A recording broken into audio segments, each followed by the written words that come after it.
Kenapa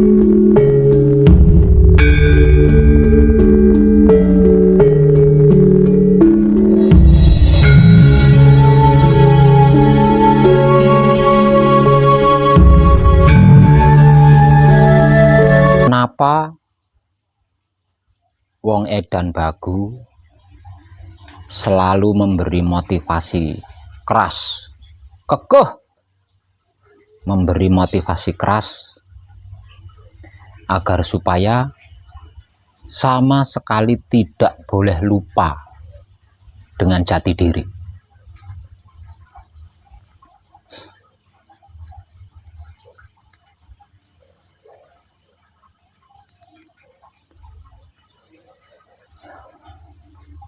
Karena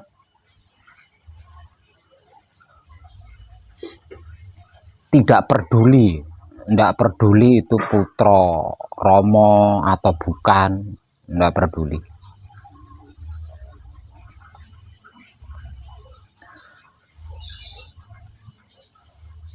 Jika lupa jati diri, sama halnya dengan lupa diri. Kalau lupa jati diri, sama halnya dengan lupa diri. Karena diri yang dimaksud itu adalah jati diri itu. Nah, kalau sudah lupa diri, siapapun itu, kalau sudah lupa diri, itu pasti tidak tahu diri. Kalau sudah lupa diri, pasti tidak tahu diri. Tidak tahu diri. Nah, orang-orang yang tidak tahu diri ini pasti tidak akan bisa membawa diri. Membawa dirinya sendiri itu loh nggak akan bisa. Orang yang lupa diri itu. Menempatkan dirinya sendiri ada di mana, itu juga tidak akan bisa. Menyesuaikan dirinya sedang bersama siapa, itu juga tidak akan bisa. Apalagi menjaga dirinya sendiri ketika dalam sesuatu atau dalam masalah. Sebab karena itu, saya memberikan motivasi keras seluruh putra kekudangannya Romo, entah itu yang masih dalam tahap laku murni menuju suci, atau yang sudah di tahap laku suci menuju abadi, sama sekali tidak boleh lupa jati diri. Bagaimanapun caranya, harus berusaha kuat agar supaya selalu ingat jati diri. Karena hanya dengan ingat selalu jati diri, kita bisa membawa diri, menempatkan diri, menyesuaikan diri, dan menjaga diri. Dimanapun itu. Dan dalam keadaan apapun.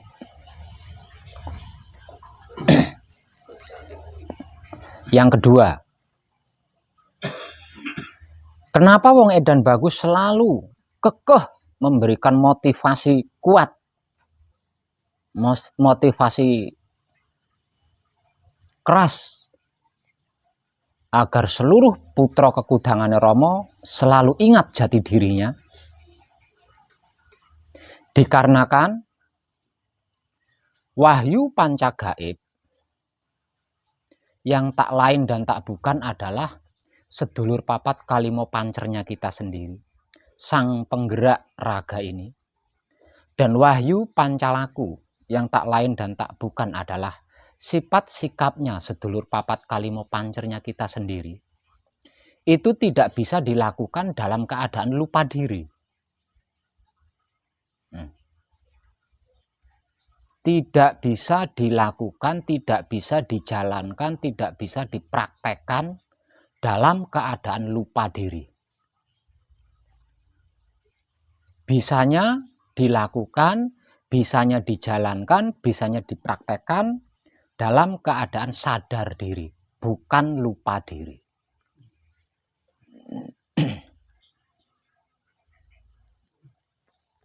Jadi kalau sedang lupa diri, bagaimana bisa?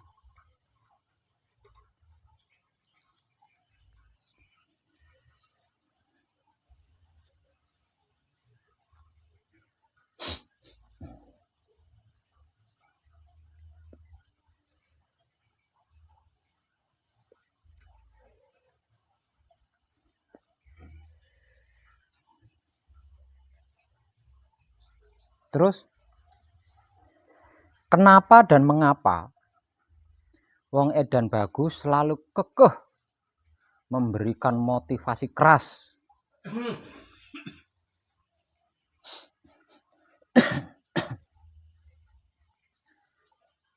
agar supaya mempertahankan manunggal jati dengan cara menebar kesadaran rasa cinta kasih sayang Romo kepada siapapun, terhadap apapun, dimanapun, hingga sampai kapanpun.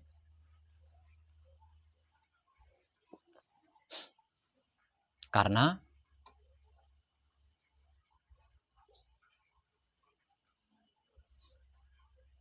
putra kekudangane Romo bermula dari sebuah permusuhan abadi.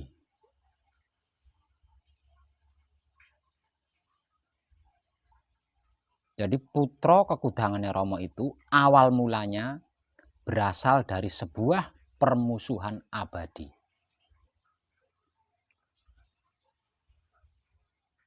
Jelasnya seperti ini.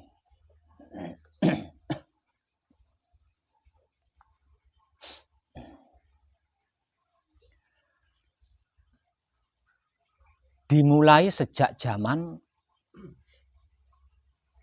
kakek moyang kita Adam,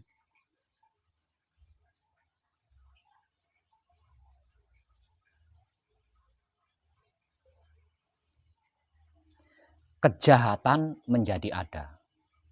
Padahal Romo tidak pernah menciptakan kejahatan.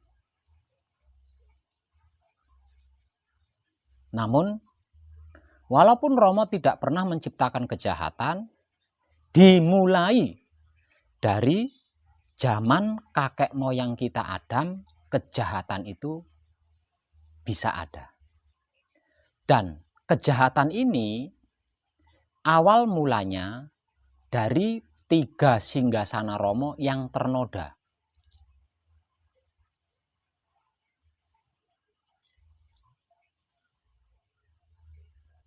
Jadi dari sini kita bisa menyimpulkan bahwa kejahatan ini sesungguhnya adalah noda dari 3 singgasana Romo di dalam diri manusia hidup.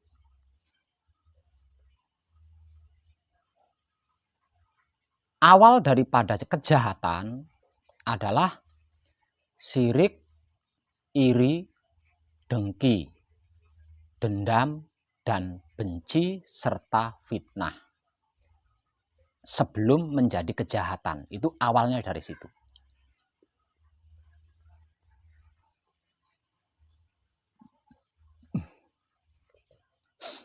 Seperti yang sudah pernah saya berikan informasinya di beberapa konten video yang sudah pernah saya upload, bahwasanya ada makhluk yang iri, sirik, dengki, dan benci kepada diciptakannya kakek moyang kita Adam sebagai makhluk paling sempurna dibanding makhluk-makhluk lainnya. Karena iri, sirik, dengki, benci inilah kemudian makhluk tersebut mengfitnah kakek moyang kita Adam dengan berbagai macam cara serta tipu daya.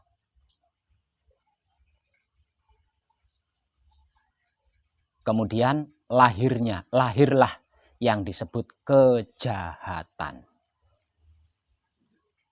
Mulai dari pengkhianatan, pembangkangan, bahkan sampai ke pembunuhan.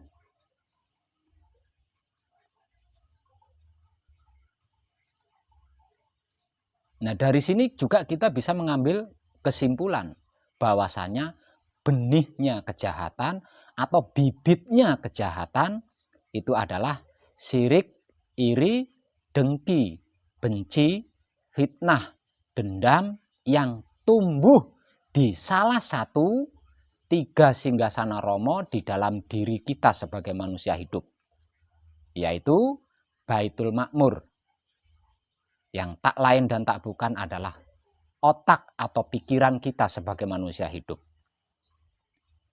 Baitul Muharram, yang tak lain dan tak bukan adalah hati atau batin kita sebagai manusia hidup. Dan yang ketiga adalah Baitul Muqaddas atau Baitul Maqdis, yang tak lain dan tak bukan adalah kelamin atau syahwatnya kita sebagai manusia hidup.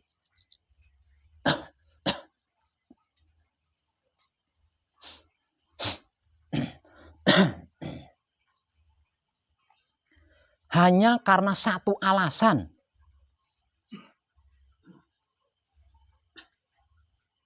tidak ingin diadakannya kakek moyang kita Adam. Hingga sampai pada akhirnya makhluk tersebut berhasil naik tahta menjadi seorang raja atau ratu. Raja apa? Ratu apa? Raja kejahatan, ratu kejahatan.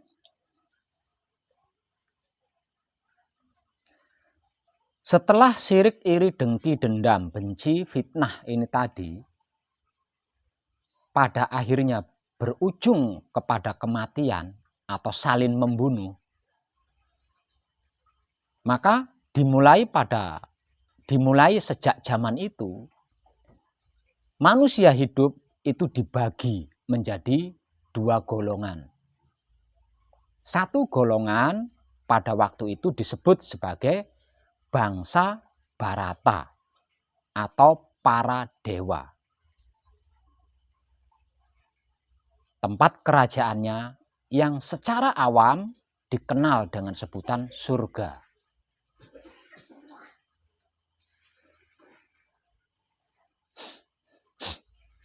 Sedangkan golongan yang satunya disebut sebagai golongan Denawa atau golongan Asura.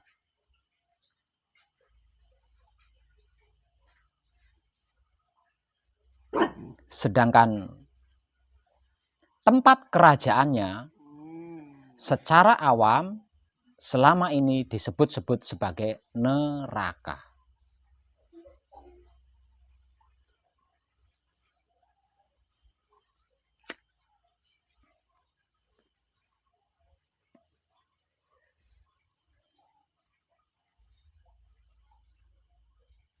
Rajanya atau ratunya kala itu dikenal dengan sebutan sebagai Ajajil.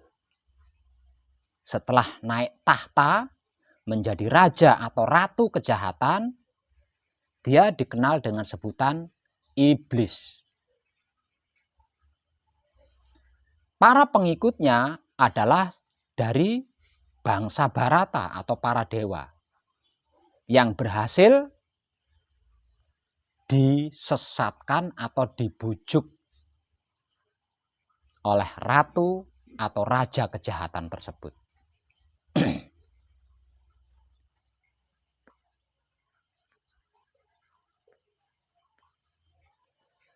Tekniknya hanya ada 2. Tekniknya hanya ada 2.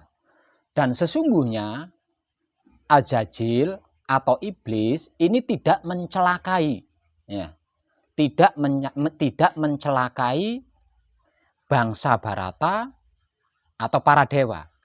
Dia hanya menyesatkan bangsa Bharata atau para dewa agar tidak bisa mencapai kesempurnaan abadi. Hanya itu, bukan mencelakai atau mencelakakan, tapi menyesatkan agar supaya tidak bisa mencapai kesempurnaan abadi sebagaimana yang dikehendaki oleh Rama. Sedangkan tekniknya menyesatkan bangsa Bharata atau para dewa hingga sampai kepada kita saat ini hanya ada 2. Caranya atau tekniknya itu hanya ada 2. Yaitu menjadikan bangsa Bharata atau bangsa Dewata jahat atau merasa baik. Hanya dua ini tekniknya. Jadi untuk lebih jelasnya, ketika Ajajil atau iblis ini gagal menjadikan manusia jahat, kalau disederhanakan bahasanya seperti itu. Ketika Ajajil atau iblis ini gagal menjadikan manusia jahat, maka dia akan menggunakan metode kedua atau teknik kedua, yaitu menjadikan manusia tersebut merasa paling baik. Nah, sesungguhnya ini sama ini antara manusia jahat dengan manusia yang merasa paling baik, ini sebenarnya sama.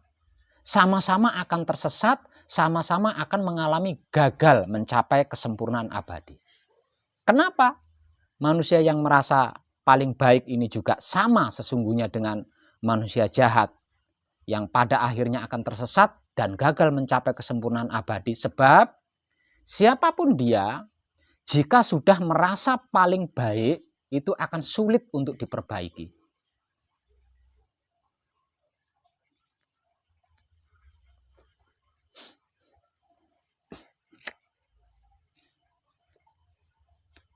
Nah, permusuhan ini, perselisihan ini terjadi sejak zaman kakek moyang kita Adam hingga ke zaman kita saat ini. Karena itu disebut sebagai permusuhan abadi antara kejahatan dan kebajikan. Bangsa Bharata atau para dewa adalah bangsa manusia hidup yang menyukai kebajikan alias taat kepada Rama. Sedangkan bangsa Bharata atau bangsa Denawa ini adalah bangsa manusia yang tidak menyukai kebajikan. Tetap beribadah kepada Rama, namun tidak menyukai kebaikan. Jadi jangan dikira iblis itu, Ajajil itu tidak beribadah kepada Rama. Sama-sama beribadahnya. Semua tidak ada satupun makhluk yang tidak beribadah kepada Rama. Hanya saja di antara sekian banyak makhluk yang beribadah kepada Rama, itu tidak semuanya menyukai kebajikan dan mau melakukan kebajikan. Lah, makhluk-makhluk yang tidak menyukai kebajikan dan tidak mau melakukan kebajikan, inilah yang disebut sebagai bangsa Asura atau bangsa Denawa. Dan Ajajil atau iblis sebagai ratu atau rajanya.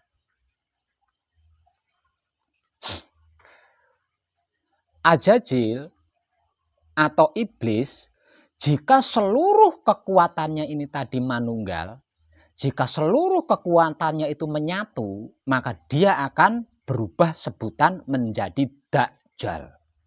Lah, Dajjal ini adalah satu-satunya alat penghancur terhebat yang dimiliki oleh Rama, yang sewaktu-waktu bisa digunakan oleh Rama untuk membinasakan alam semesta jika keseimbangan tidak segera terjadi.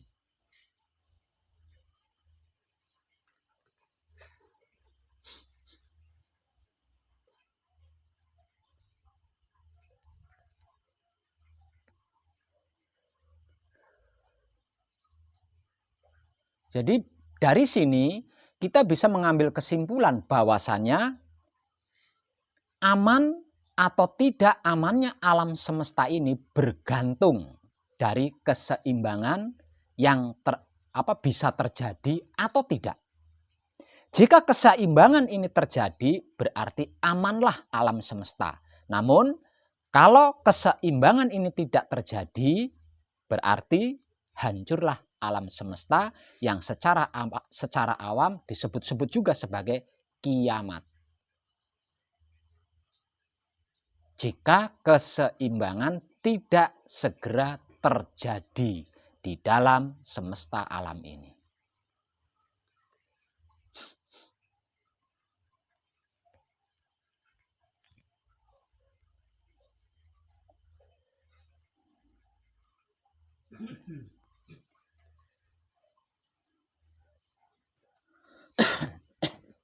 Lah, alasan inilah yang membuat wong edan bagu memberikan motivasi keras dan kekeh agar supaya seluruh putra kekudangane Rama mempertahankan manunggal jatinya dengan cara praktek menebar kesadaran rasa cinta kasih sayang Rama itu sendiri kepada siapapun, terhadap apapun, dimanapun hingga sampai kapanpun. Hanya dengan cara itu keseimbangan akan tercipta di dalam semesta alam. Jika tidak, mana mungkin bisa. Kata keseimbangan berarti manunggal, bukan? Kata keseimbangan berarti menyatu, kan? Kalau tidak menyatu, kalau tidak manunggal, bagaimana mungkin bisa seimbang?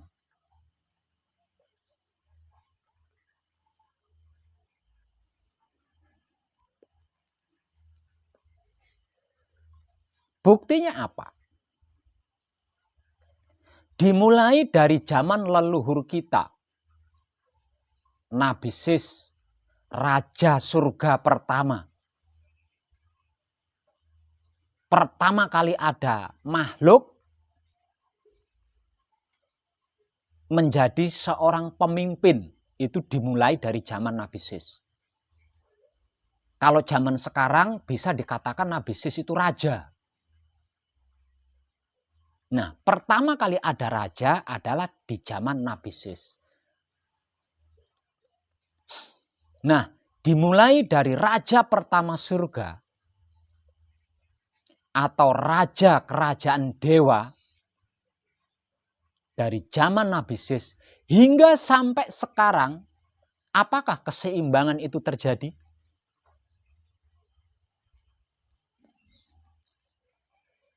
Belum pernah terjadi.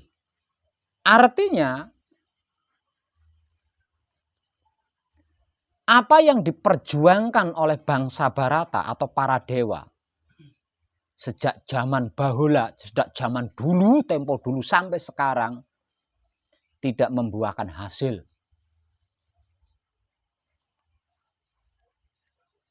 Dikarenakan apa? Dikarenakan teknik, caranya, prakteknya adalah dengan memusuhi bangsa Denawa atau bangsa Asura. Jadi praktek yang dilakukan oleh para leluhur kita selama ini adalah memusuhi atau memerangi bangsa Asura atau bangsa Denawa. Dan selama itu hingga sampai sekarang keseimbangan belum pernah terjadi.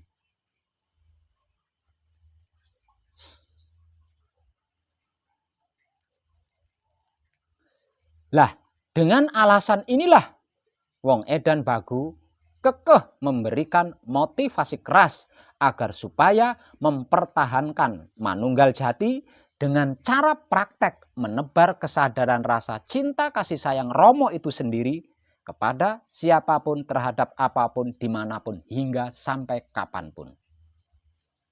Artinya, jangankan orang baik,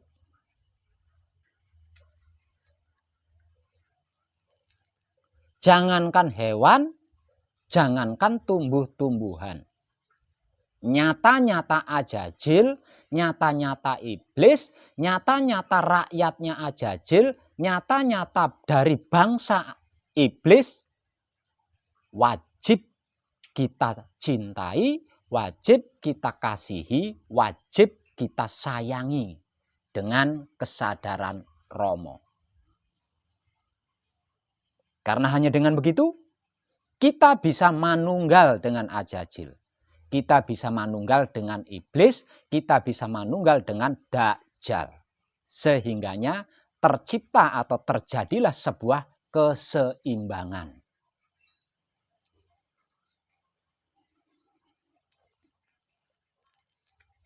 Jika tidak seperti itu, maka selama-lamanya tidak akan pernah terjadi keseimbangan, tidak akan pernah ada keseimbangan. Selalu ada permusuhan, selalu ada perselisihan antara dua kubu, yaitu kubu bangsa Barata atau Dewata dan kubu bangsa Denawa atau Asura.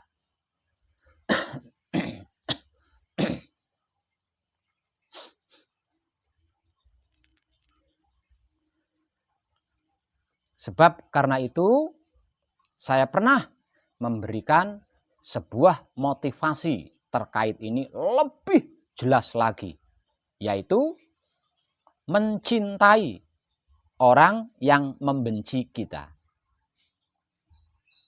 mengasihi orang yang memfitnah kita, dan menyayangi orang yang menjahati kita.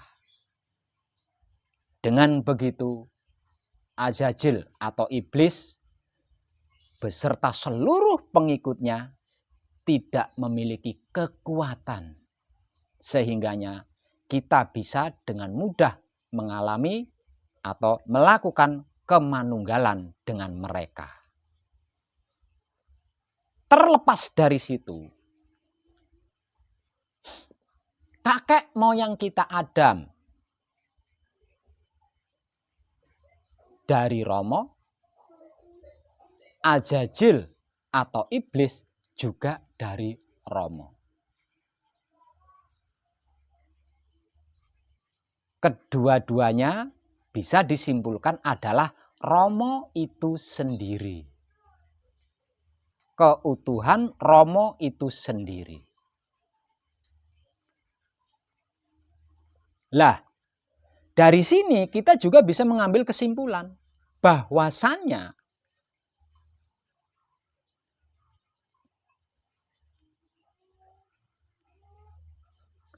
yang bersifat dan bersikap serta berlaku sebagai dalang itu sesungguhnya manusia, bukan Romo, bukan Tuhan. Lah, selama ini Tuhan ini kita jadikan wayang. Lah, dalangnya kita. Secara umum, orang-orang banyak mengatakan kita adalah wayang yang hanya bisa digerakkan oleh dalang. Artinya hanya bisa digerakkan oleh Tuhan. Namun di dalam kenyataannya, pengetahuan mengajari saya, ternyata yang menjadi dalang itu sesungguhnya adalah manusia. Dan Tuhan ini dijadikan wayang oleh manusia. Bagaimana tidak saya katakan seperti itu? Tuhan adalah dua sisi yang berbeda. Tuhan adalah dualisme yang berbeda, yaitu gelap dan terang.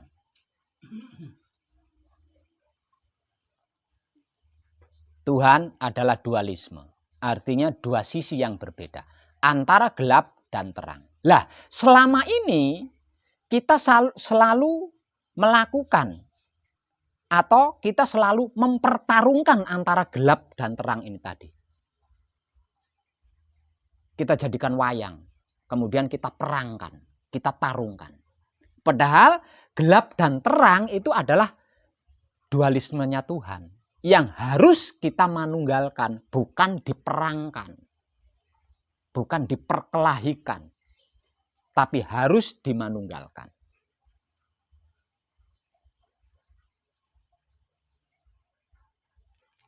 Jadi seumur hidup kita itu nyaris berperan sebagai Tuhan.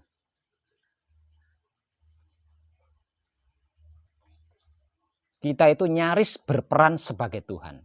Dan Tuhan kita beri peran menjadi makhluk yang bisa kita perkelahikan, yang bisa kita perangkan sewaktu-waktu, sesuka-sukanya kita.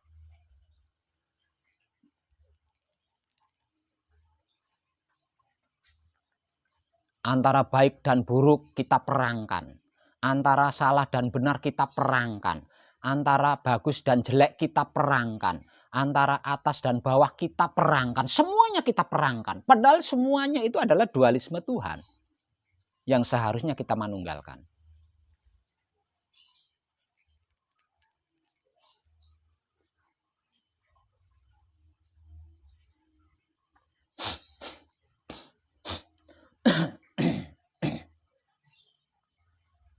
Nah, putra kekudangane Rama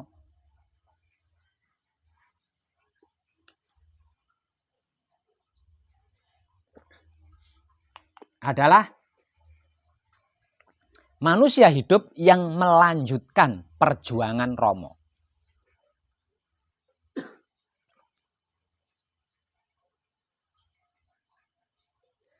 Bukan meneruskan perjuangan para dewa atau para Barata sebagai leluhur kita. Karena apa? Karena perjuangan para dewa atau perjuangan para Barata sebagai leluhur kita selama ini gagal total.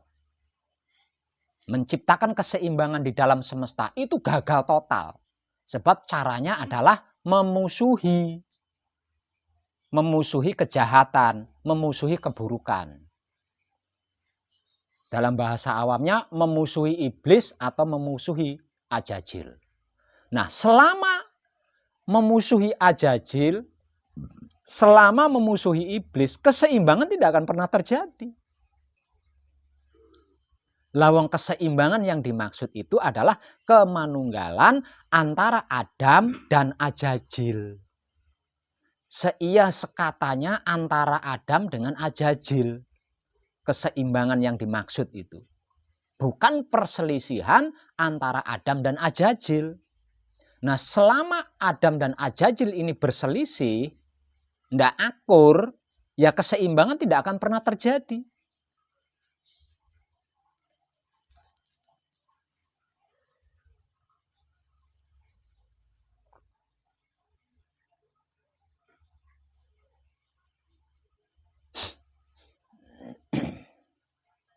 Betapapun Tuhan itu sendiri berkata, "Aku tidak menciptakan jin dan manusia melainkan untuk beribadah kepadaku." Namun bangsa jin secara awam atau bangsa Asura, bangsa Denawa tidak akan pernah bisa beribadah. Lawang mereka tidak menyukai kebajikan. Pasti menentang keras. Apapun bentuk kebajikan, lawang mereka tidak menyukai. Bagaimana bisa melakukan kebajikan, lawang menyukai saja tidak. Hanya ada satu cara, hanya ada satu teknik, hanya ada satu jalan. Agar supaya bangsa Denawa atau bangsa Asura ini menyukai kebajikan dan mau melakukan kebajikan. Yaitu kita harus manunggal dengan mereka. Setelah kita manunggal dengan bangsa Asura, setelah kita manunggal dengan bangsa Denawa, baru bisa menyukai kebajikan dan mau melakukan kebajikan. Kalau belum manunggal, dengan diajak, tidak akan pernah bisa. Setelah terjadi kemanunggalan antara bangsa manusia secara singkat dan bangsa Denawa atau bangsa jin. Setelah terjadi kemanunggalan antara bangsa manusia dengan bangsa jin, berarti bangsa jin ini sudah berada di dalam manusia. Karena sudah manunggal. Nah, ketika bangsa jin ini sudah berada di dalam diri manusia sebagai kemanunggalan, ya suka ndak suka, bisa ndak bisa. Ketika manusia itu menyukai kebajikan, jin pun sama ikut menyukai kebajikan. Lawang sudah menjadi satu dengan diri kita. Ketika kita melakukan kebajikan, bangsa jin pun sama, suka tidak suka, mau tidak mau, dia pun melakukan kebajikan. Lawang sudah menjadi satu kesatuan dengan diri kita. Itu cara terbaik dan tertepat untuk menciptakan keseimbangan di dalam semesta alam.